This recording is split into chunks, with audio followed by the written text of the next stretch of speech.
certainly the recordings from the other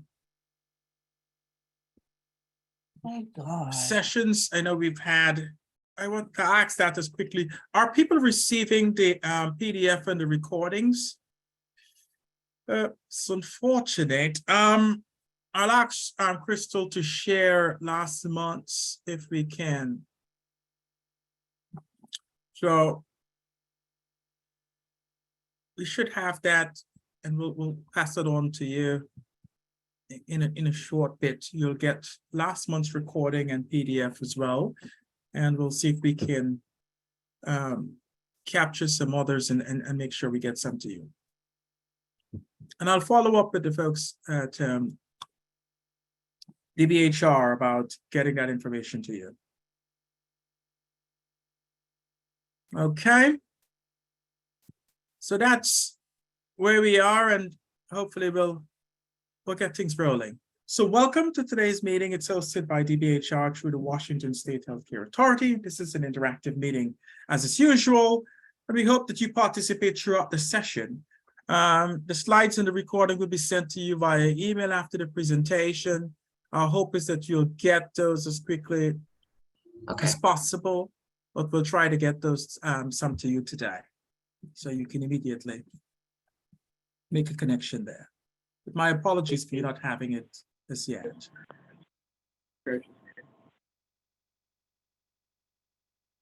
So what's our learning objectives for today? I want to make sure that we're clear and spot on in terms of what we're trying to achieve today. So we have, obviously, this is a 12-session learning community, and we go chapter by chapter. Today we're focused on chapter 6. Our next meeting, and we'll speak about that later, will be next month on the 25th, and we'll be addressing enhancing motivation. But we'll certainly enlighten you to that as we move along. Let's do our regular housekeeping. It's important if you certainly can share using the chat, and if you want, you can certainly ask to unmute, and we'll have the opportunity to speak directly. You can download the chat at just at the end of the session, and we'll give you some instructions as to how to do that. Please be reminded that if you're not speaking directly, please make sure you're on mute so that the background noise can be reduced. And if you're on video, as is normal, make sure that both your appearance and your background is professional. Subtitling is available on Zoom bar for those who need accessibility through that mode. If there's any questions, certainly post that with us, and we'll get back to you and try to resolve that issue for you. But we always strive to be as accessible as possible. So let us know if there's any challenges. And thank you, Crystal. Crystal has posted materials from last month, both the presentation and the recording. I will try, as I said before, to get that information to you as soon as possible via the DBHR. So quickly, if we can take the opportunity to review, I want to kind of review last month's session as well. So last month, we looked at the good guys, the strategies to really help us address those concerns. We're speaking specifically about those positive habits that are designed to address hoarding behavior. So what are those thoughts, behaviors, and attitudes that are really associated with managing your possessions to the point where it doesn't get to be overwhelming in that nature? Are there any questions about last month's session in terms of any questions about the good guys, those positive habits, those perspectives, this conceptualization that really help you stay in the mode of managing your belongings?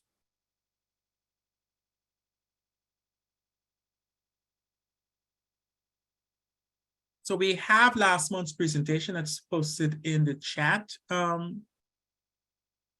What's important to note from last month as well is that both loved ones and the person experiencing the hoarding problems also can be supported by providers.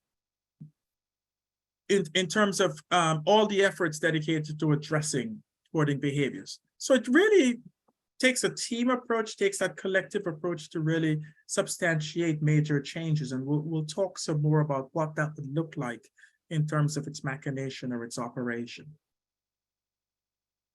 We had a learning application from last month, and it was really to ask you to think it through, go through that think it through process and give some feedback as to how that potentially went. So when we talk about the thinking it through questions or process, we're talking about during any kind of sorting or non-acquisition task, we ask you to really think critically by talking your way through the decision. You know, for example, if you have an item and you have a hard time sorting or considering buying or possessing or acquiring an item, we ask you to really ask yourself some questions and process it verbally. You know, how many of these do I have? How many would be enough? Do I have a specific plan to use this item within a reasonable time frame?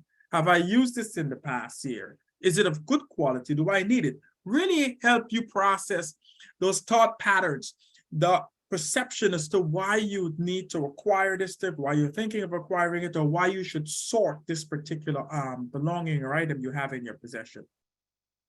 The objective of doing so is really to really look at the concept of, if you ask yourself those questions through that process, it really impacts your judgment about the value of the object. The hope is that when you ask yourself those questions, you may be able to change your judgment about that particular item to allow you to sort it or to determine whether or not it's worth acquiring. And the idea is to really help you speed up that decision about saving or acquiring that item. And Crystal shared the thinking it through instrument that we ask you to use. But I'm going to ask, did anyone use it or attempt to use it, and how did it go? Yikes.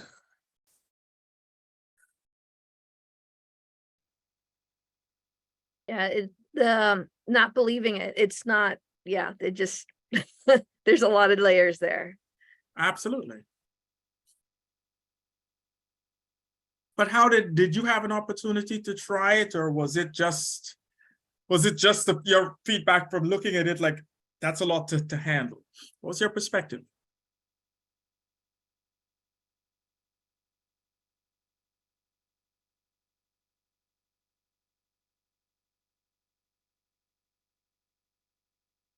I would say on my end, I'm not the one that I'm trying to provide support to, but they just don't have the drive to improve. They don't want to think it through. They know there's a problem, but they don't want to, or part of them thinks that there's a problem and another part doesn't. So it's conflict happening, and they don't want to work through that emotional piece that's leading them to do the behaviors that they're doing. And I understand that, and I think most of us can potentially empathize with that position, or at least have a sense as to what that looks like and sound like. I think what's important to notice, and I'll tell you this, I like the way you reframe it in the second stanza of that response, you know, as opposed to them not wanting to do it. It's more about the perception that they may not be ready, right? And because they're still dealing with that ambivalence, that uncertainty, that, you know, two perspectives about the same thing, right? Should I, will it benefit me or not? So, and that happens, that's part of the deal. But thank you so much for that response. That sounds kind of spot on. That's kind of classic and typical. So we note Corey responded. Corey said, I helped my dad with cleaning out his bedroom that has been unused for many years. He falls into the usefulness trap and has had many, many magazines and wanted to find a place that could use them instead of tossing, recycling many years of Natural Geographic specifically. He decided that he will read them. Yes. I hear you, Corey. That's so much a classic. And I like the way you really conceptualize it in terms of what the challenge really was, you know. that concept that the person is having a difficult time relinquishing it or discarding it because they think it, that usefulness and that almost distorted sense of the usefulness of it and how much that can be an impediment to making a decision. But those are great responses. Love that. Any other person, and sorry, you can continue to share if you've had an opportunity to use that thinking through, or you've even perused it, and what do you think it's like, particularly for someone who may be dealing with a loved one that they're supporting. When you read it through, did it sound like something that's even feasible that you can apply or that person is willing to even tolerate? So Go ahead. Sorry, Earl. I was just going to share that I had some kind of minimal success with someone. The space house, very cluttered, but and they, especially the dining area, couldn't sit at the table. So worked with that person to kind of help clear and the dining space, and then work with them to commit to using it because they had to eat in other spaces. And so while it's not the whole project, it is one space so as not to overwhelm, and then we'll go back later and look at another area to clear so that it's a gradual process so they can see success along the way and feel good and actually use the spaces that are cleared for its intended purpose. So minimal success. Absolutely. And I'm going to do what the Earl thing, right? I'm going to tell you that there's no such thing as minimal success. Success is success, right? Even if we get one decision made about an item, it's a source of success. And I want to certainly reinforce that we know it's a major challenge. It's a gradual process of moving in the right direction. It's a lot to change. It's that concept of, if it takes 50 yards to go into the forest, we can't expect the person to come out in the forest in 35 yards, right? It's going to take oftentimes the same amount of effort and energy, and oftentimes significant time. But that's great to hear that person make the commitment and then the action to not only clear a space, but commit to utilizing that space, because that's the most critical element. It's about ensuring that we're moving in a direction where progress is deemed not just by the absence of possessions, but effective utilization or intended utilization of the space that was previously cluttered. That's the biggest success you can make. So spot on, bravo to you, great job. Continue to do that great work.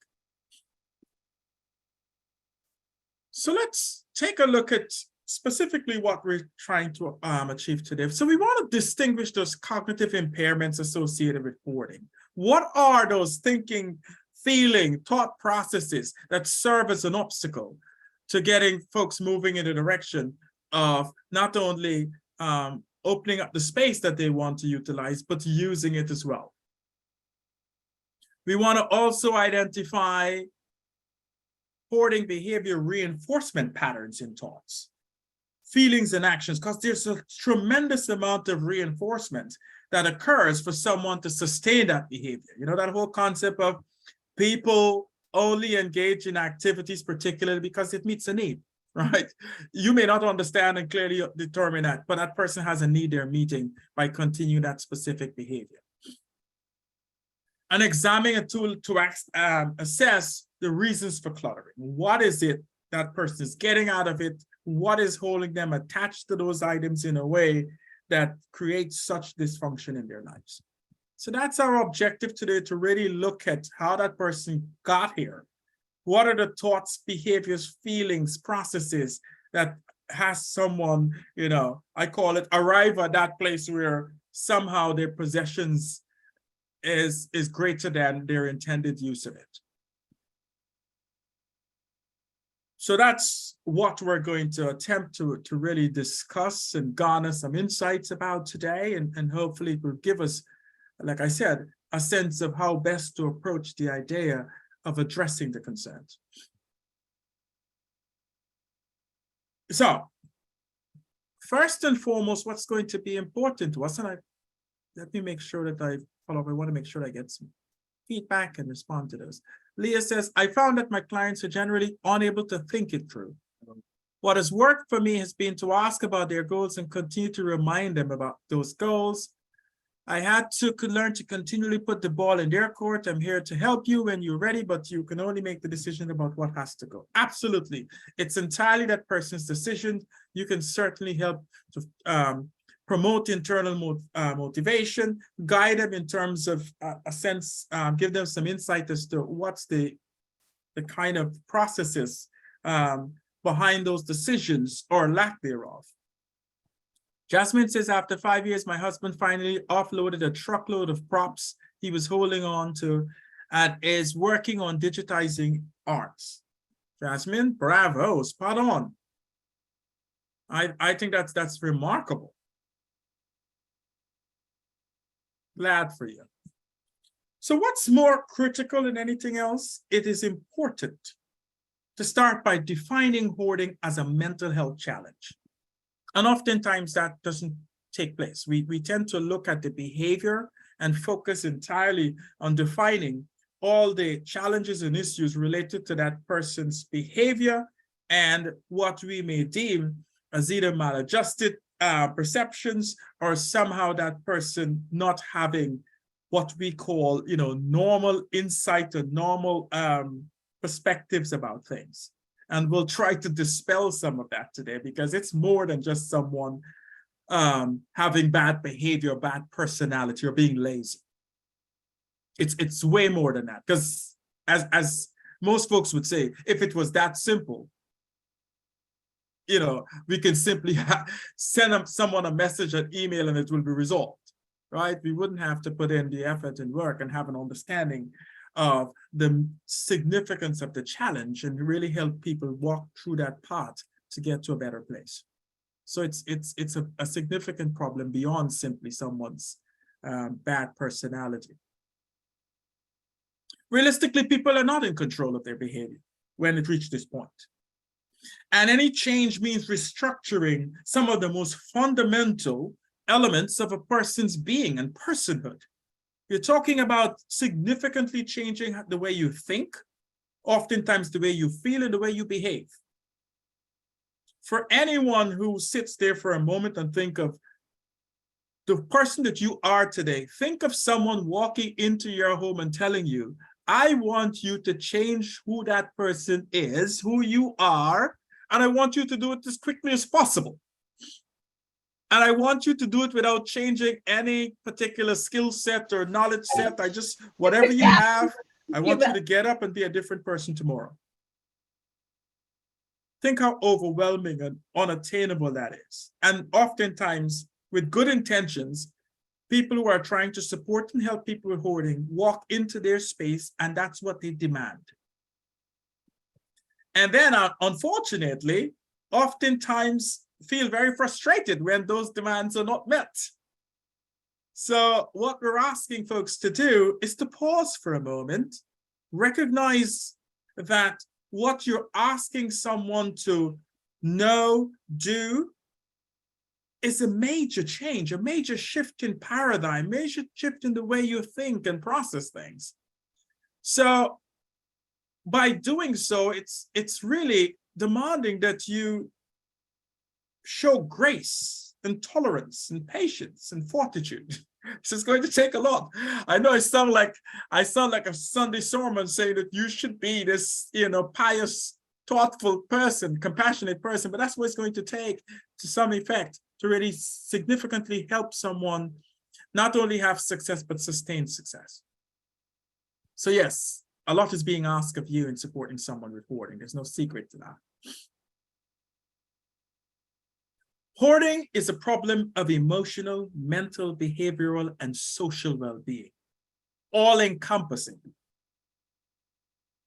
Really getting to the heart and soul of who that person is, how they behave, how they think, how they process, how they see themselves in the world. So it's a lot to ask someone to change that, even if you know, and they may know, that there's some major significant benefits to doing so.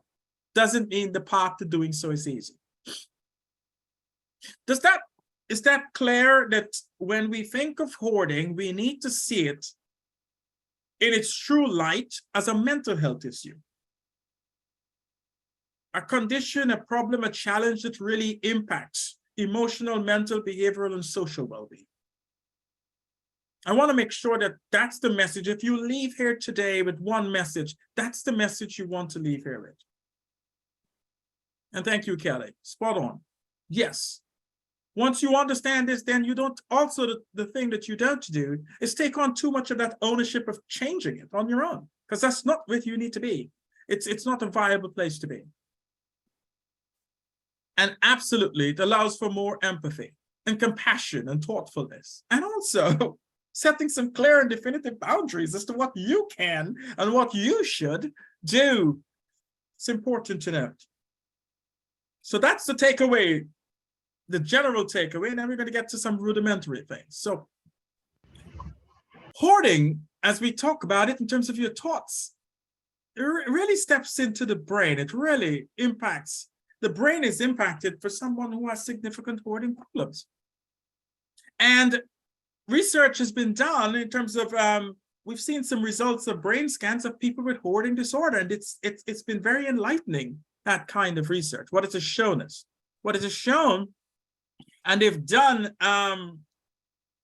some fMRI of the frontal lobe of people who hoard, and what we've noticed that brain activity of people with a disorder different from those without.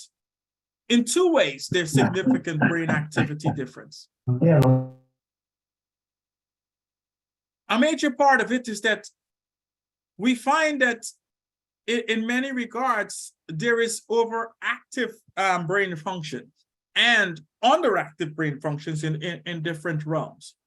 So in terms of the really overactive brain actions, what we find is that there is a significant level of overactivity when there's decisions to be made about possessions. Everything is important, everything is relevant, everything is consequential. And I think someone alluded to that early, where there was such a significant difference in making any decisions because there was so much filtering that had to occur as to the importance, relevance, consequences of every action that that person was willing to take or contemplating around their possessions. So what we found is that the brain became so overactive that the person couldn't make a decision because there was so much things firing, so much going on. It's like that overheating car engine and you can't get things to move. So that's where the overactivities lie when it comes to that person making any decision about their possessions. On the contrary, there was underactivity in terms of the brain functioning when the decisions were unrelated to possessions. And a good example of that, to really lend some insight as to what that may look like, is really about a person who has piles of clutter in their home, and it appears by their behavior and their responses and feedback to you that it doesn't register as a bothersome problem. And you come in and you say, how can you even stand to live like this? The whole place is cluttered. And a person don't see how awful the living conditions are. What we find is that the brain scans suggest that they don't see or perceive it in the same way as others do.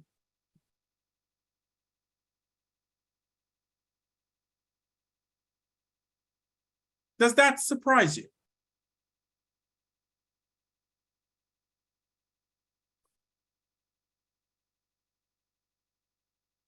The question then is, what might under or overachieving brain function look like? Now that you have that concept of, you've seen it displayed or presented or projected in the behavior of your, or the feedback of the people that you serve. Have you seen people, it's like the brain is screaming or the brain is on fire when you ask them to make a decision about an item? They have so much going on that they can't make a decision, and you can see the physiological responses sometimes where someone seems like they're about to have a stroke just trying to make a decision about an item.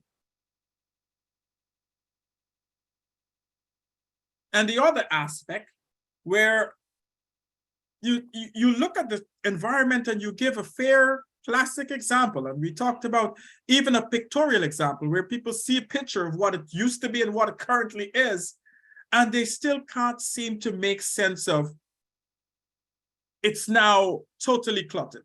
Someone is saying to you, literally looking you directly in the eyes, oh, there's not much in here. You know, why are you getting so worked up? I can get around. I have a good path to get from the bed to the kitchen or the bath to the bathroom. It's not that bad.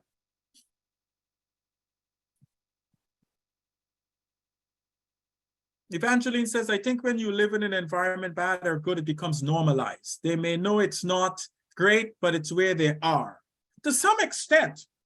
But what we're even saying, it's even more than that. It's that they can't even conceptualize it the way it really is. So it's even beyond normalizing. It's a distorted view of the reality.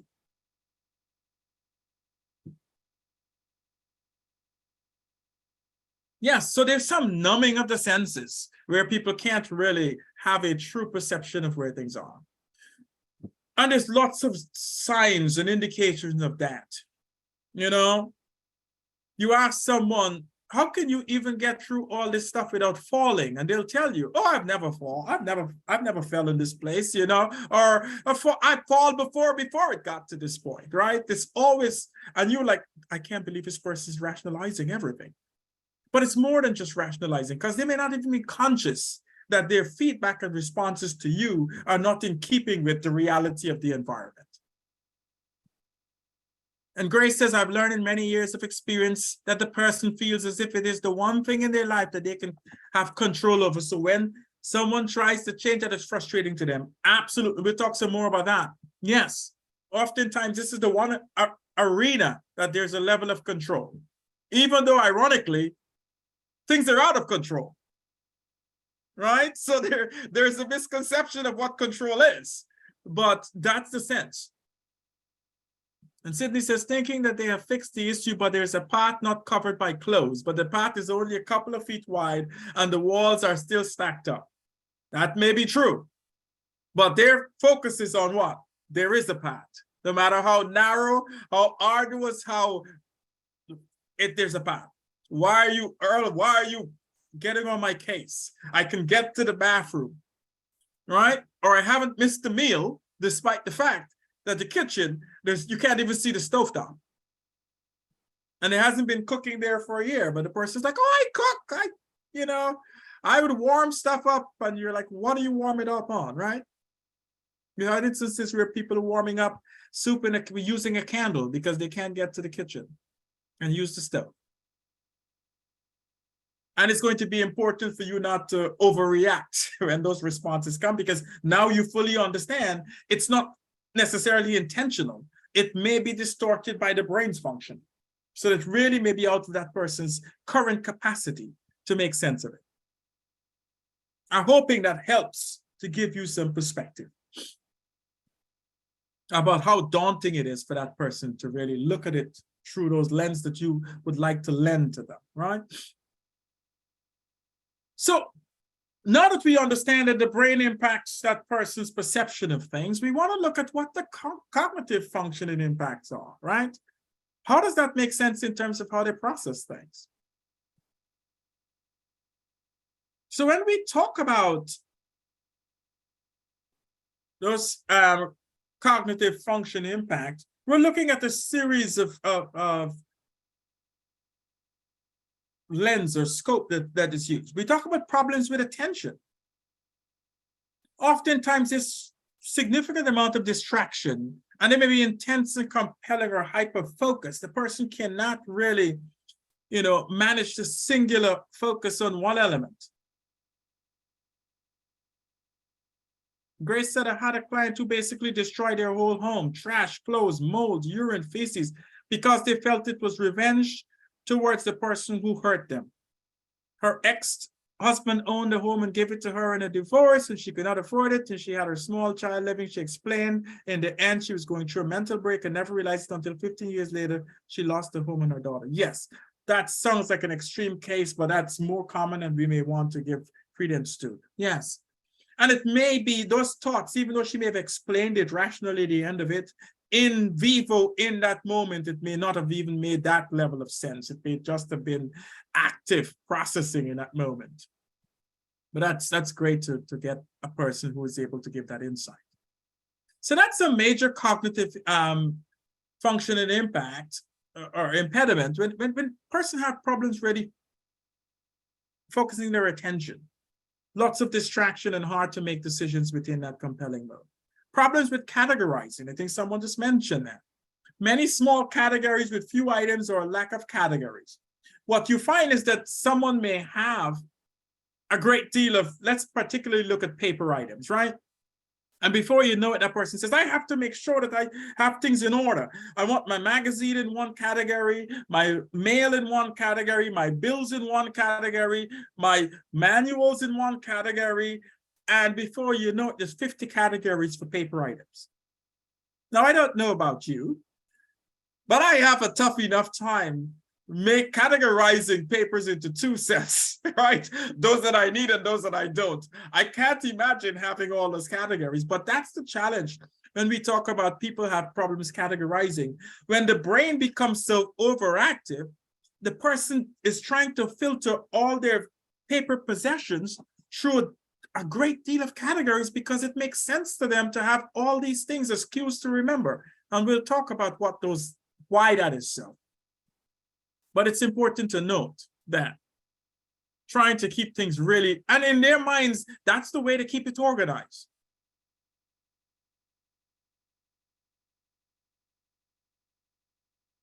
And that's important to know.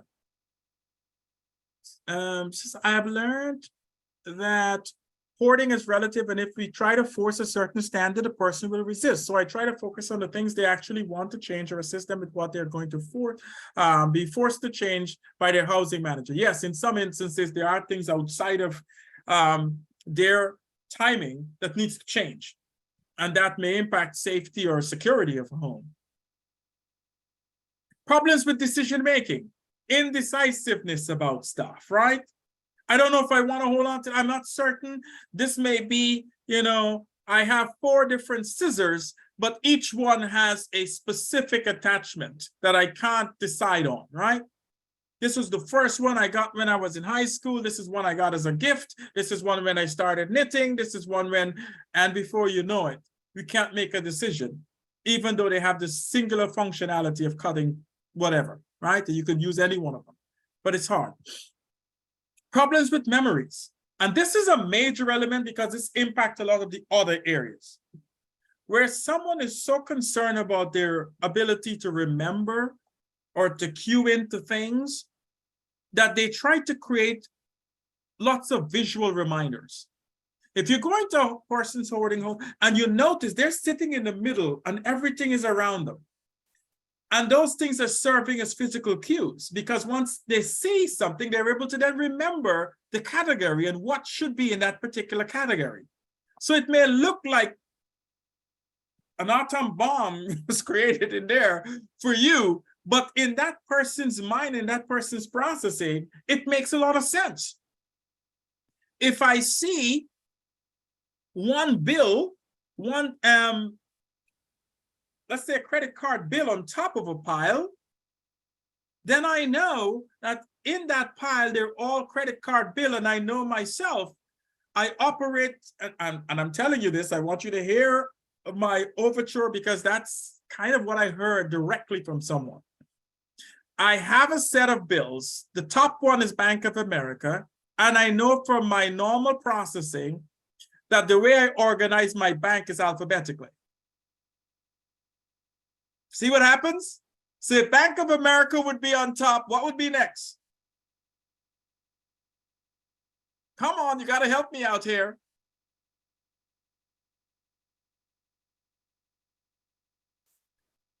I like it. Someone says Chase, right?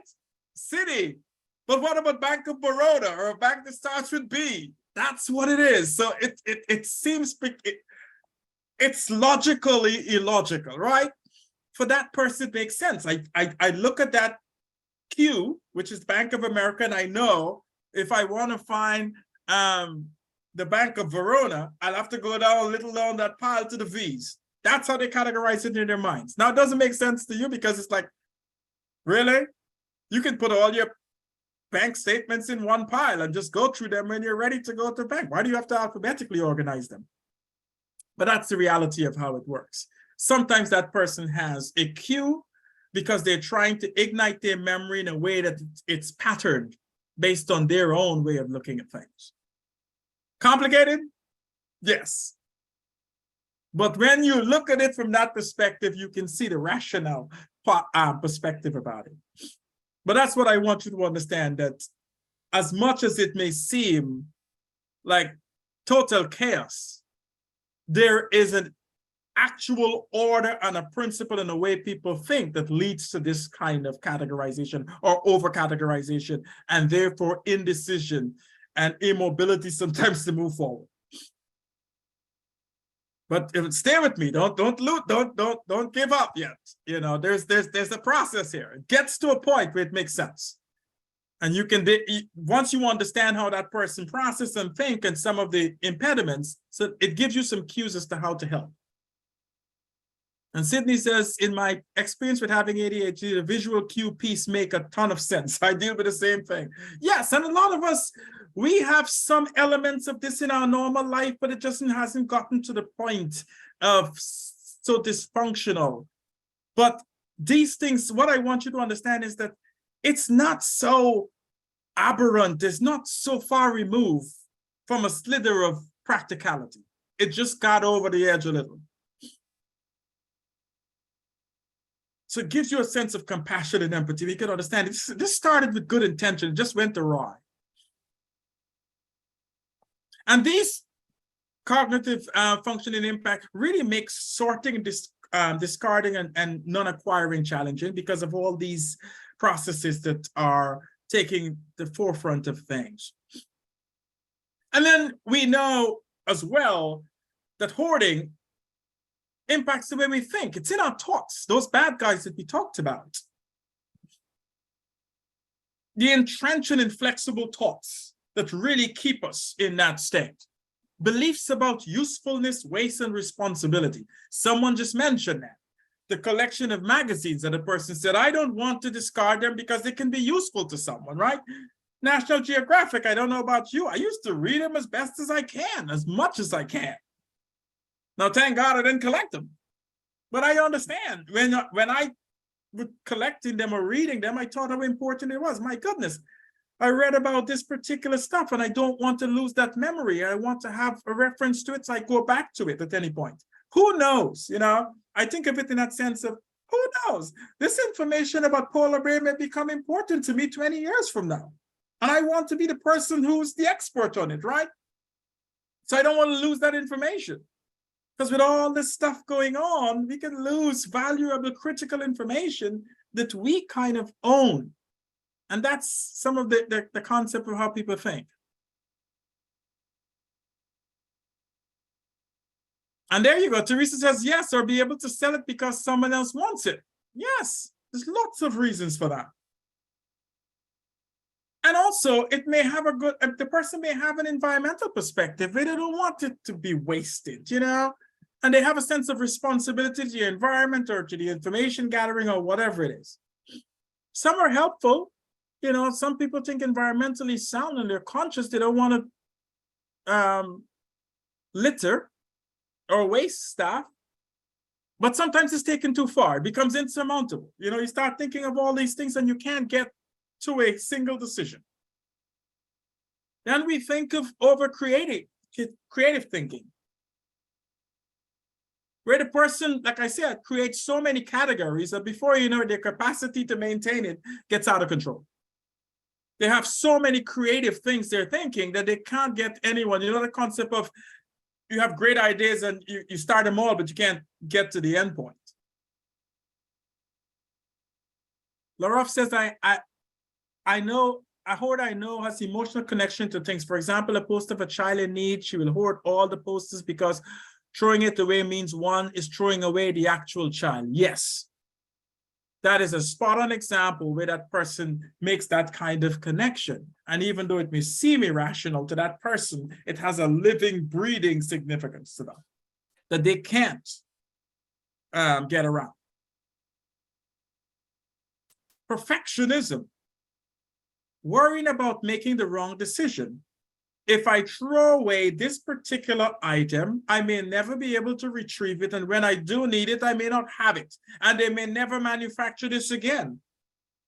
Or it may not be in the same mode. Now, it may seem irrational, but I'll tell you, I don't know any one of you, but I'll tell you a story. I had a Ford Taurus. The Ford Taurus brand that looked like a frog. I don't know if anyone knows of that particular car. It was the most, in my opinion, it was the most beautiful design car I ever saw. And I held on to that car. I think it had 230-something thousand miles. It was falling apart. But I knew they'd already discontinued it and they were never going to make that brand of car again. And guess what? I thought I was going to be the only person that was going to have that particular design of car. And I was going to be special. Until I ended up on the BQE and couldn't get home. Then I realized, okay, Earl, this is not making sense. You need to get home and back and forth safely. Now, in some instances, I thought very much about putting it in my backyard and keeping it, right? And then I realized, okay, at that point, I was a little over the edge there. I needed to get into a new car. Wasn't going to work. But this happens. So I want you to look at it and realize that, it's that concept of hoarding is not really derived from, I always say, the commencement of irrational thinking, right? Oftentimes it starts with good intentions, practical thinking, oftentimes frugal, thoughtful, smart thinking that kind of goes overboard. Because I'll tell you this for a fact, most folks who hoard are smart, thoughtful, compassionate people. And in many instances, even though people who hoard oftentimes can have other significant co-occurring mental illness, oftentimes people don't have a severe and persistent mental illness, and yet they hoard significantly. So it's not one and the same. It's important to note.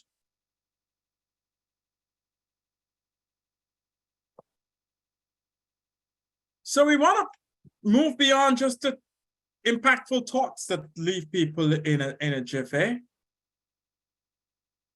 We want to know that hoarding also bleeds into the emotional sphere, in that emotional circle.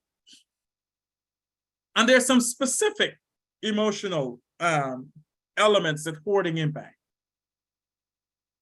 Most of the times, people who are in that space end up with some general emotional displeasures, sadness, fearfulness, irritability. We talked about that person being so afraid of losing their possessions or losing their attachment and connection with that possession.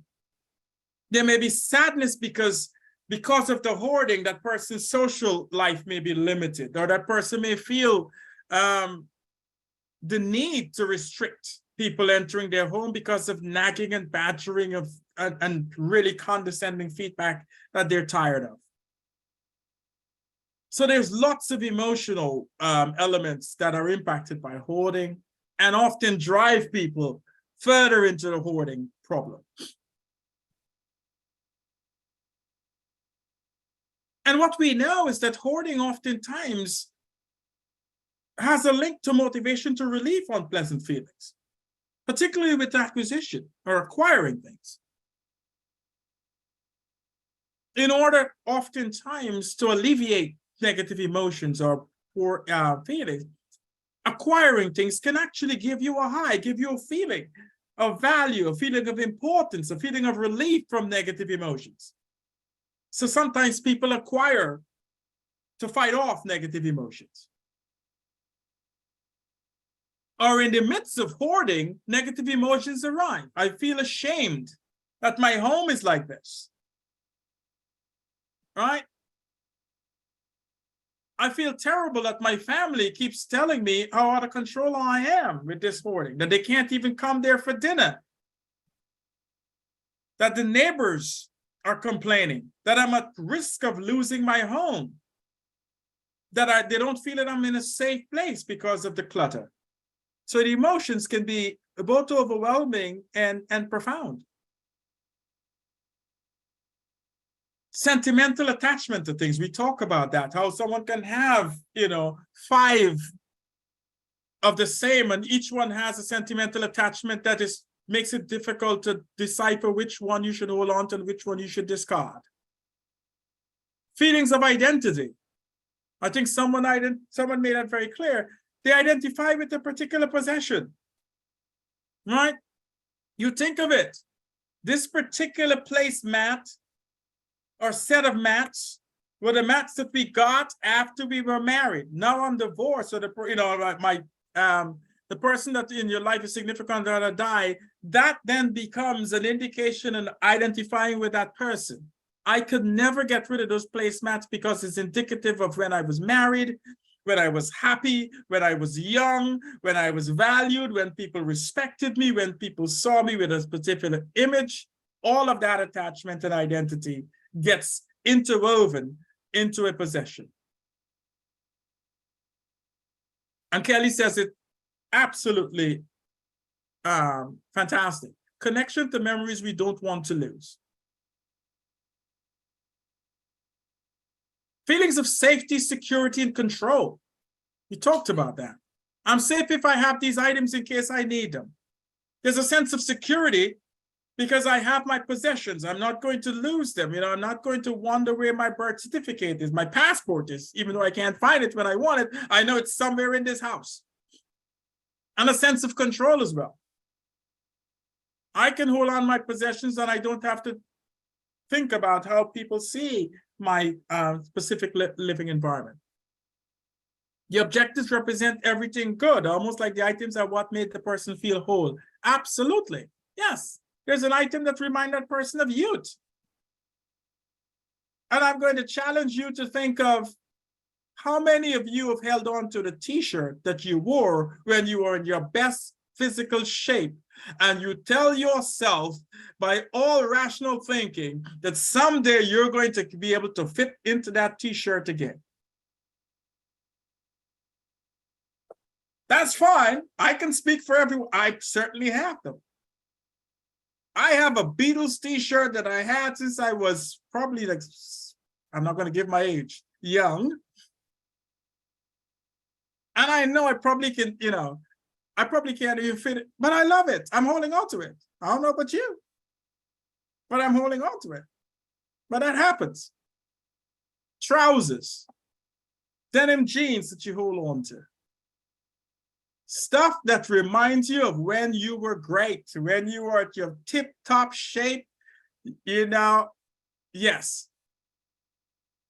How many of you are still holding on to the t-shirt of the college you visited, but know darn well you couldn't ever get in? Yep, today's challenge day. Does everyone still have that Yale t-shirt that you accidentally bought? Or the Harvard t-shirt that you thought would look good on you if they ever let you into Harvard? It's okay. But it's just like I said, it starts at a rational place and sometimes get out of control, right? So when you're in your emotions, one of the things as well is that the acquiring element of hoarding also can lend itself to some very positive feelings. You feel renewed, you feel purposeful, you feel like you've, changed your current state of affairs.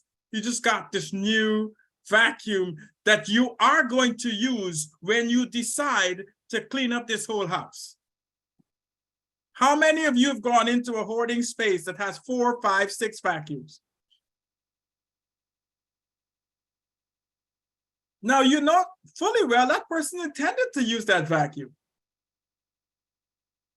Now, some of them probably don't even exist. They don't make them anymore, right? But that was the intent initially. One day I'm going to clean up this living room with this vacuum. And all of that got lost. But that's the nature of things. So sometimes even when you step into that space and you see things, it's like a narrative of where this person thought they will be and how they can get there. And sometimes you have to help them with that path without, knocking down those elements, but to see that the person had a path towards really functioning at the best of their abilities. Things just got off track somewhere along the line. And with that kind of compassion, you can start at a good place. And ultimately, what we see more often than not is hoarding in the behavior domain. Because clutter definitely has a behavioral connection, acquiring too much or not parting with enough. Possessions evoke that strong emotion, pleasant or unpleasant, right? Either I have this stuff, I'm glad I have it, or now that I have so much and I can't categorize them and figure it out, I feel poorly. And what we then find is that emotions serve as motivators. Mood become powerful motivators. People report a high feeling when acquiring or saving, a strong pull towards pleasure, a payoff. And that's important because we'll learn more about the payoff concept here. And this payoff becomes a big part of the problem. People become slaves to immediate gratification and ignoring the long-term consequences, particularly in the acquiring phase. And sometimes by avoiding discarding, we find that people become a victim of relief, using acquiring or avoidance to protect us from feeling bad. So there's the relief and the payoff kind of action occurring simultaneously. The good feelings from acquiring gives us a payoff. And the relief, by holding on to things, it protects us from not having those bad feelings. Does that make sense?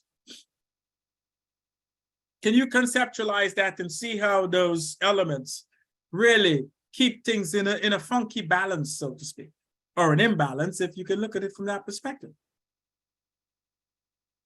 Fantastic.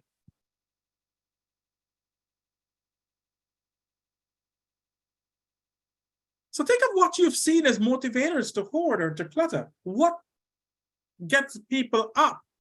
And you ask them about their possessions, and they give you those phenomenal stories about how they acquire the stuff.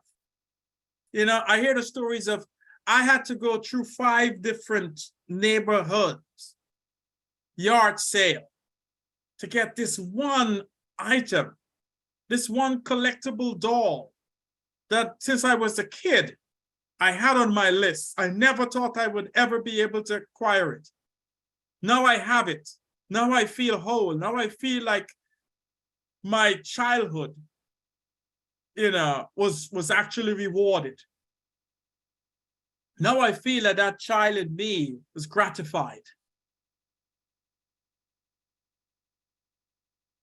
Corey says, yes, and I'm so curious if the increasing ability and ease of online shopping has created even more issues. Oh, absolutely, Corey. And it's not just about the ease alone. It's about the utilities. Well, think of it. There was a time when that person will have to scavenge or will have to go to a store and they have to wonder about how they're going to show up, particularly a person with severe hoarding. They may know that they haven't showered in a bit because they couldn't get to the thing. Their dress may not be able to. So they may have had major concerns about how they present in public, and that may have stymied their effort to consistently go out and buy, or lack of transportation or someone willing to transport them. Now you don't have to leave your house. You don't have to put on a dress. You can shop in your undies and still have the same rewards. You know, I always say you can now shop unshowered. And you can be shopping some great stuff that you know you're unlikely to wear, but you don't have to go anyplace. You don't have to beg someone to drive you there. Click of a mouse and you're gone. You know, Amazon and you're in debt and in a pile. Short and sweet. So even those emotional stuff, those emotional gratifications are faster to gain. It's like that concept of, and I always tell people, online shopping is to hoarding what fentanyl is to substance use. If you can make that kind of connection, that's what we're talking about. Profoundly rewarding, highly dangerous. You can get into a hole even faster. But that's the element of it. Reinforcement of hoarding behaviors. That's an important element as to how those reinforcement work that keep people in that loop. People with hoarding behavior experience both negative reinforcement and positive reinforcement. This is one of the major challenges, has both elements working as profoundly as ever. The negative reinforcement by avoiding having to discard items, right? And those positive reinforcement through the pleasure associated with collecting things and through the attaching special meaning to each item. We've had people who go through that rapidly. The feeling, emotional discomfort, right? You feel emotionally under the weather, you don't feel very well. The person's like, okay, what is going to get me to a better place? I need this. And then the behavior gets into the purchasing. Then you end up cluttering and the cycle just goes on. That reinforcement loop keeps going on. To avoid negative emotions, you acquire. Then when you acquire, you get in the dumps. That leads to that depressive feeling. And then in order to alleviate that depressive feeling, what do?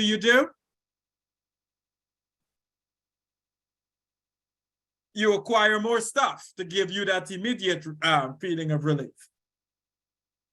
Or you go through some of your possessions and admire them and feel that, you know, that high. I have this. I have all these dolls. I have all of this collection of stuff. I have all these checks that I'm going to cash one day the minute I can get to the bank. And before you know it, it's piled up. Buy again, absolutely. Oh, Timu, yes. So there's a reinforcement loop that is important to know. So when you see certain behaviors, understand that sometimes it's responding to that reinforcement loop, emotional reinforcement loop. You feel a certain way, you get relief through something, you actually then quickly get into a spiraling state or a negative space. And then in order to alleviate that negative feeling, people tend to go back to possessing or holding on to stuff. You go sit with something that has significant emotional attachment and you basically resonate with it for a bit, and that makes you feel good for that moment.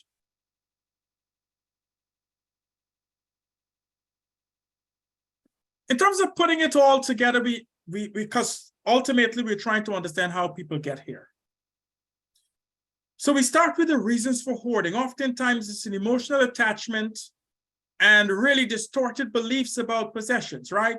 From object identity fusion to perfectionism that really lends itself to people giving themselves a rational reason for hoarding. Problems processing information, difficulty with attention and making decisions prevents you from sorting and discarding stuff. The reinforcement feel good, avoid unpleasant feelings. These are some of the major reasons why people end up with a hoarding problem. And their behavior patterns that basically stem from this. Avoid discarding and excessive acquiring. Those two things lend itself to people having more possessions than they can utilize, they can manage, and therefore their environment becomes clutter, and then they can't use their environment as intended, and it leads to significant functional impairments in all the dimensions of their lives, ultimately resulting in significant clutter in the home. Just putting it all together, understanding the emotional, the thought, the feeling, and the behavior that results in clutter and reinforces people maintaining that state of affairs despite all efforts or intentions, good intentions to change that. So remember, hoarding does not result merely from someone's lack of willingness to change their behavior. It's more so a matter of people having a significant attachment to those thoughts, feelings, and behaviors that result in excessive collection of property or belonging. It's really about that person holding on to not just the possession, but the attachment, the meaning, the significance of it, and having a difficult time finding an alternative to have those emotional needs met.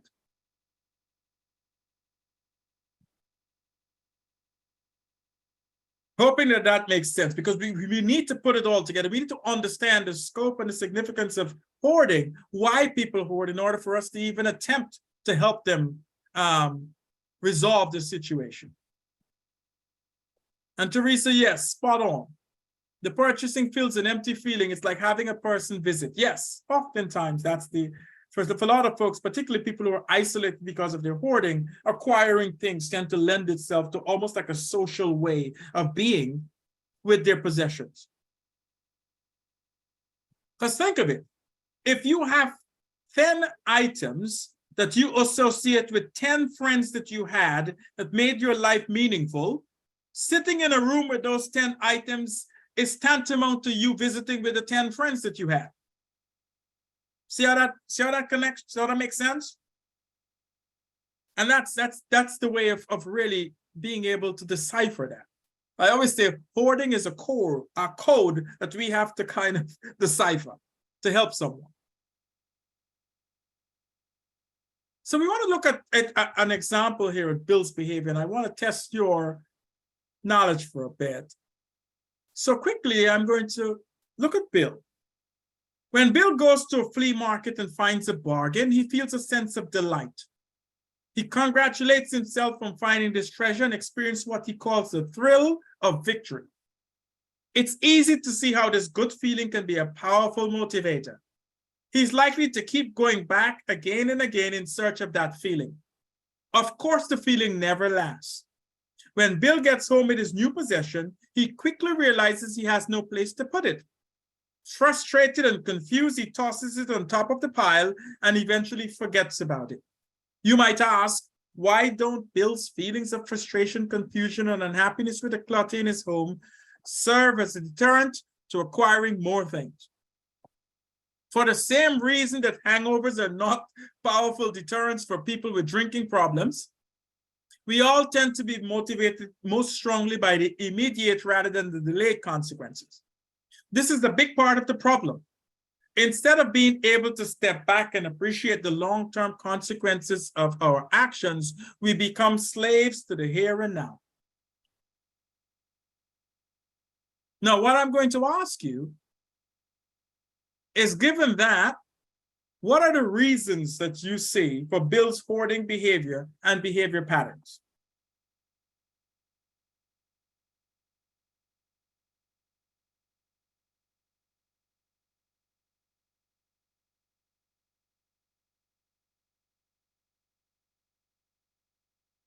Wanting to feel good is an aspect of it.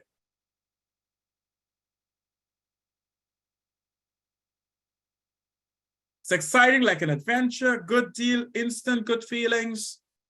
So lots of reinforcement for Bill.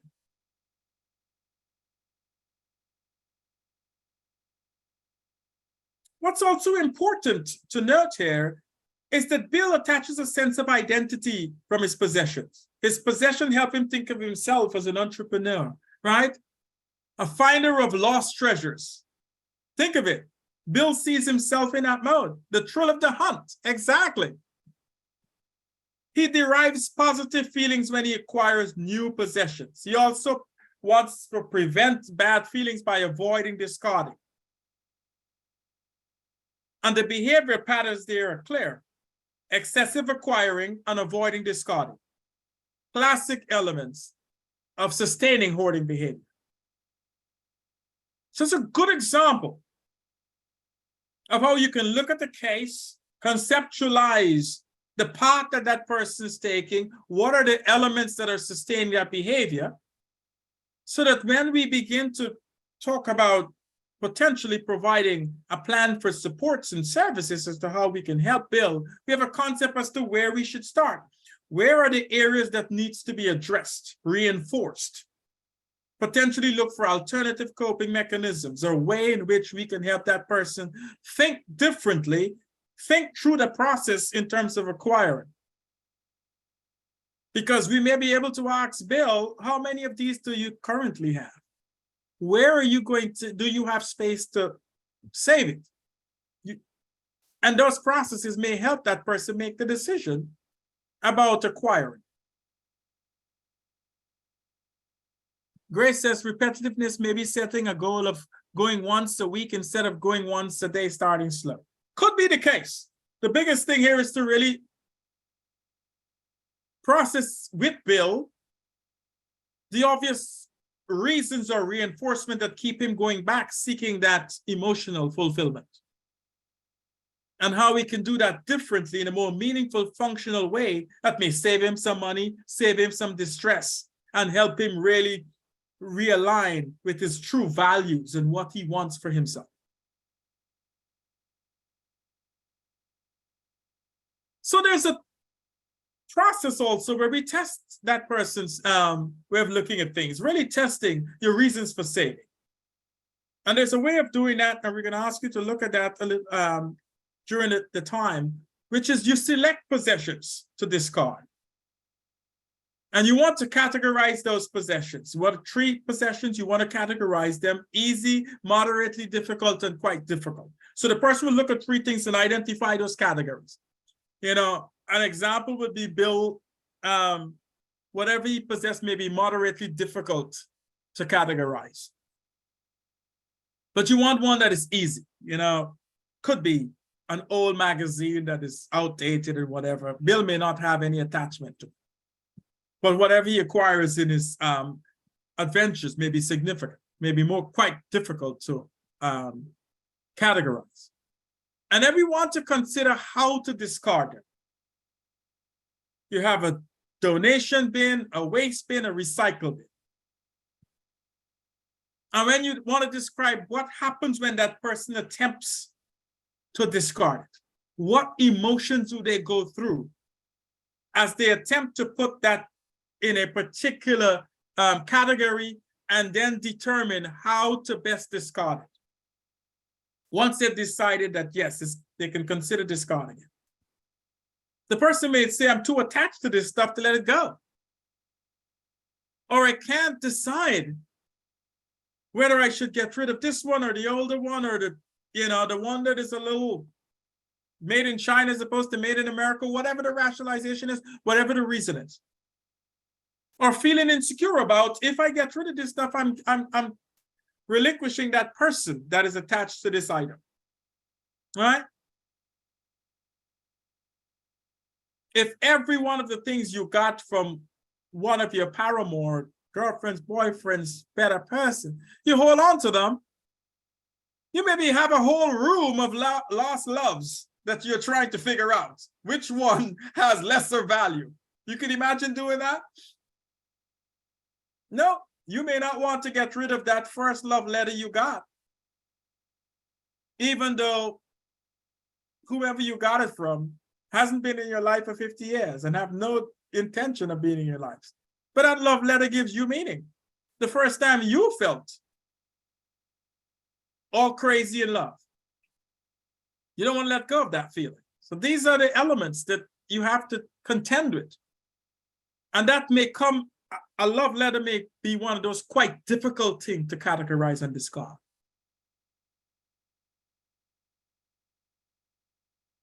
But this is a great test, and we use it. We learn about your reasons for saving things.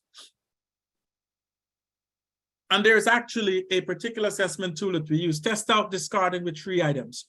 And we're going to give you a link to some of those elements. There's lots of tools that you can use to help you process, help the person that you're supporting use these tools to really make sense and to process, think things through as they embark on potentially addressing their hoarding issues and challenges.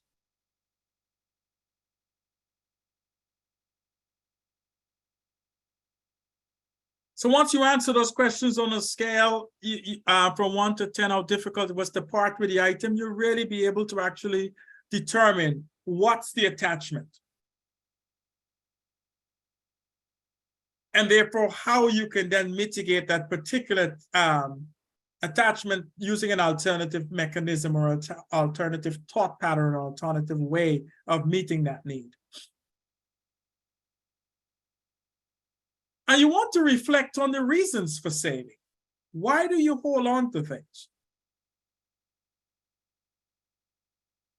Maybe I can't sustain my attention when I'm deciding how to categorize them and then how to discard them. I have problems with decision making, maybe. I have a strong emotional attachment to items. I avoid discarding because it makes me feel bad. I use possessions to feel a sense of identity. So it's important to reflect on your reasons for saving or to help someone recognize their reasons for saving. Now, this doesn't speak to the fact that the person now has to just, convince you that they're no longer thinking this. It's important for them to recognize it so that they can actually process it when they're in that mode of acquiring or discarding.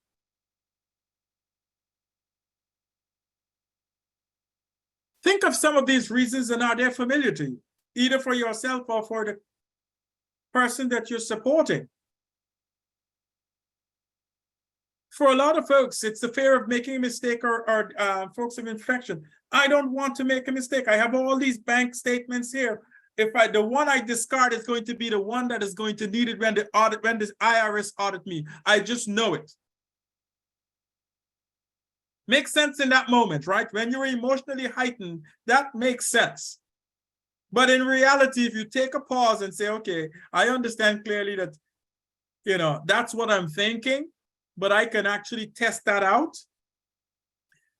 I can go online, pull up my bank statement and realize that that particular transaction that produced that particular correspondence is actually there. And then if I'm even more faithful, I can ask, do you save? Does the bank save their stuff on the cloud so that if the bank burned down in that one incident, I'm not going to lose that stuff and the IRS is going to send me to jail? You can actually process beyond that, right? Or you can think, maybe I don't have to save the physical paper. Maybe I can have a digital file of it saved.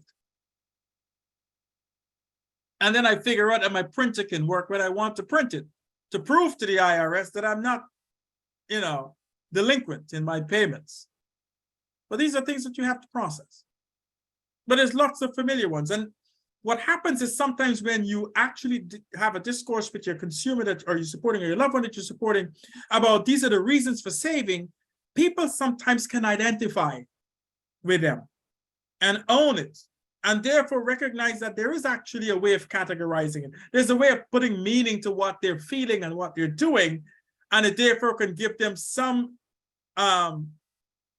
sense or belief that if people know what it is, then maybe there's a way of addressing it. Because think of it, if the problem doesn't have a name and an identity and a history, it's hard for someone to believe that it can actually be resolved or solved. Just think of it. If we didn't believe that if there wasn't evidence, well, I may be stepping out of stuff, but I'm going to try this one. If you didn't see a plane fly actually leave fly into the air, would you rationally? It's hard to believe that that heavy item can actually fly. I still marvel every time I go to the airport that such a large vessel actually flies. It's still rather irrational to me.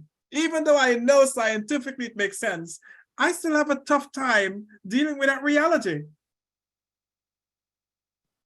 So what I'm trying to do is to help you frame things in a way that allows you to see that the person is not some derelict, irrational person that is hoarding.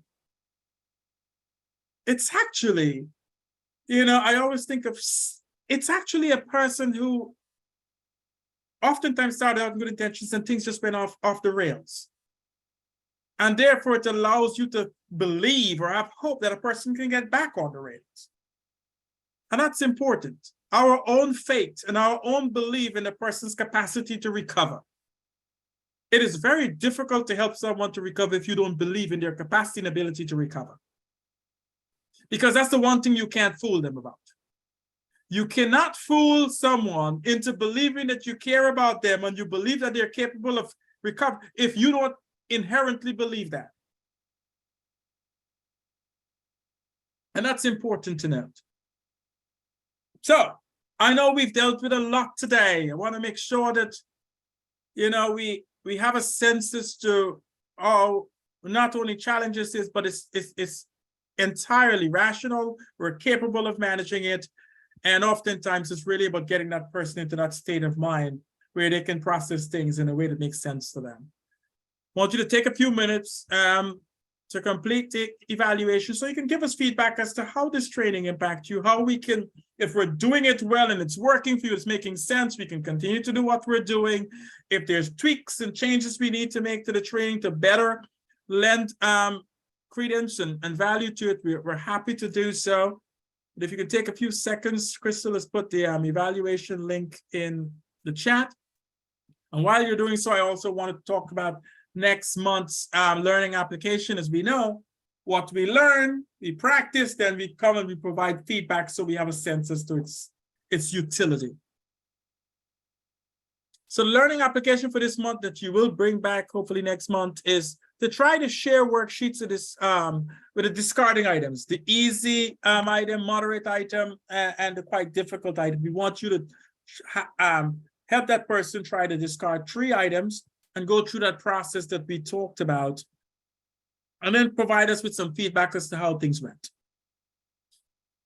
So we want that person to try to categorize those 3 items, then try to discard them, then really note the emotions or the feelings that they have when they try to discard it and what it meant to them, and to determine whether or not they can get past those emotions and get into the actions and behaviors of discarding, so that they can have a sense as to what those items mean to them and how it impacts their perception. Our meeting next month is on the 25th, same time, same link. I encourage you, if you haven't acquired a copy of that Buried in Treasure reference, you can do so. It's a valued one. And no, it's not going to contribute to your hoarding of books, because this is one you're going to use. This is one when you've finished using it, you can share. So we want to make sure that we're not contributing to hoarding by asking you to acquire things, right? You have to use it. And you're already registered, so you're using the same link. Thank you, Leah. Glad that you were able to get on today with us. So we want to thank you and appreciate your time and attention and participation to this webinar, right?